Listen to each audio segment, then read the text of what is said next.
Paradoxically, however different they may be in essence, work, action, and leisure should not be regarded as so impermeable as to occupy absolutely exclusive times.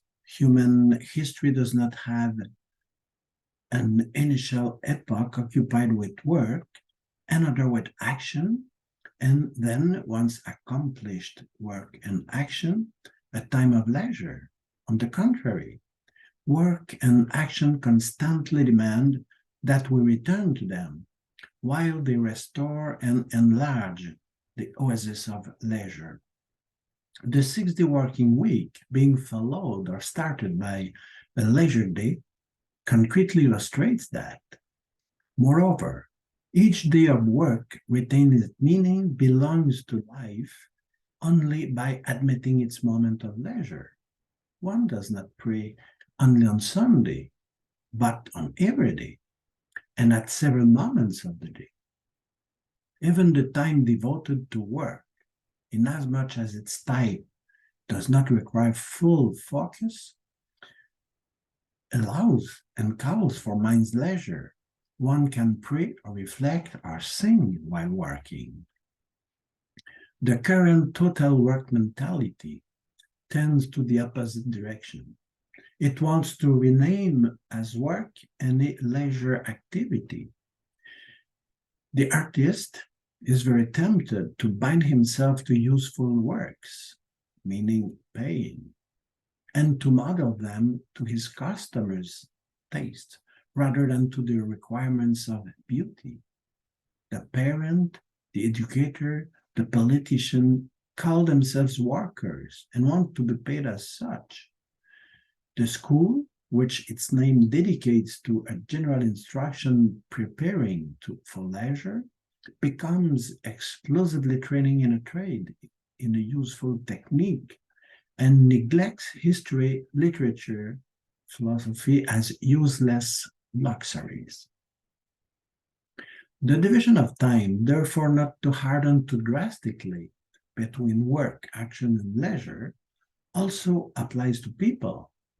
Leisure, action, and work differ in name, in nature, enough to expect that talents and tastes will divide humans into people of leisure, people of action, and people of work. The division of labor, necessary for overall efficiency, welcomes this. The difficulty of fine arts and philosophy calls some to devote themselves to them full time, which becomes possible as long as others devote themselves to work or to action, so that little work or action be required of leisure people to ensure their survival. Again, the division must not be total. Every worker needs to spare himself some leisure so that his life retains meaning. Sisyphus illustrates well the absurdity of total work by performing work that leads to no result or leisure. Hence, the benefit of the 5-day working week instead of 6, and of 4 instead of 5, provided that the education of the workers seriously prepares them to actually enjoy their leisure and not to waste it on play, rest, and intemperance. The opposition of nature and the relationship of mutual aid offered by work, action, and leisure are embodied especially in the eternal opposition between servile arts and liberal arts. For some arts serve, and others are freed from the obligation to serve.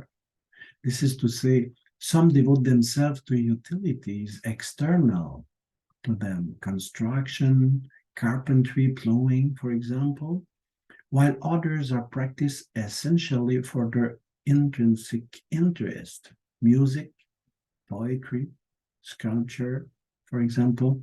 The technical competence required by each wants that one specializes in it to exercise it well. but the needs met by the servile arts and the joys provided by the liberal ones result in that no one can do completely without either. The idolaters of labor strive to free servile art from its subordination to liberal art by claiming that it possesses its own justification. They want work to be recognized in nobility, a dignity, which it would derive from being properly human, from involving a rational agent. The point of view is not wrong, absolutely, but absolutizing it to the point of denying the subordination of work to the proper activities of leisure deprives work of its main dignity, which is to prepare human perfection, which lies in leisure activity. Equate human nature with work does not elevate work, but degrades human nature, decapitates it of its best part.